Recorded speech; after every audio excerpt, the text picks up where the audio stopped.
பீகார் சட்டமன்ற தேர்தலில் ஓவைசியின் ஏஐஎம்ஐஎம் கட்சி மீண்டும் 5 தொகுதிகளில் வெற்றி பெற்று பீகார் அரசியலில் கவனிக்கத்தக்க சக்தியாக மாறியுள்ளது. பீகார் சட்டமன்ற தேர்தலில் ஓவைசியின் ஏஐஎம்ஐஎம் கட்சி 5 தொகுதிகளில் வெற்றி பெற்றுள்ளது. கடந்த 2020 சட்டமன்ற தேர்தலில் 5 தொகுதிகளில் வெற்றி பெற்ற ஏஐஎம்ஐஎம் கட்சி தற்போது தனது இடத்தை மீண்டும் தக்க வைத்துக் கொண்டுள்ளது. கடந்த தேர்தலைப் போலவே தற்போதும் இஸ்லாமியர்கள் அதிக அளவில் வசிக்கும் சீமாஞ்சல் பகுதி ஓவைசிக்கு கை கொடுத்துள்ளது.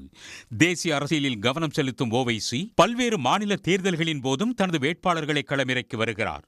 2020ஆம் ஆண்டு பீகாரில் ஓவைசி வேட்பாளர்களை அறிவித்த போது பாஜகவின் பி டீம் என கடுமையாக விமர்சிக்கப்பட்டார். இருந்தபோதும் கடந்த தேர்தலில் 5 தொகுதிகளில் வெற்றி பெற்றார். அப்போது ஓவைசி கட்சியில் வெற்றி பெற்ற 4 எம்எல்ஏக்கள் வெற்றிக்கு பிறகு தேஜஸ்வி யாதவின் ஆர்ஜேடியில் இணைந்தனர். இந்நிலையில் 2025ஆம் ஆண்டு சட்டமன்ற தேர்தல் அறிவிக்கப்பட்டவுடன் இந்தியா கூட்டணியுடன் தொகுதி பங்கீடு பேச்சுவார்த்தைக்கு ஓவைசி முன் வந்தார். ஆனால் அவரது கோரிக்கையை இந்தியா கூட்டணி நிராகரித்தது. இதையடுத்து 25 தொகுதிகளில் தனது வேட்பாளர்களை ஓவைசி களமிறக்கினார். இந்நிலையில் வாக்கு எண்ணிக்கையின் தொடக்கத்தில் பின்தங்கியிருந்த ஏஐஎம்ஐஎம் கட்சி இறுதியில் 5 தொகுதிகளை கைப்பற்றி தனது முத்திரையை பதித்துள்ளது.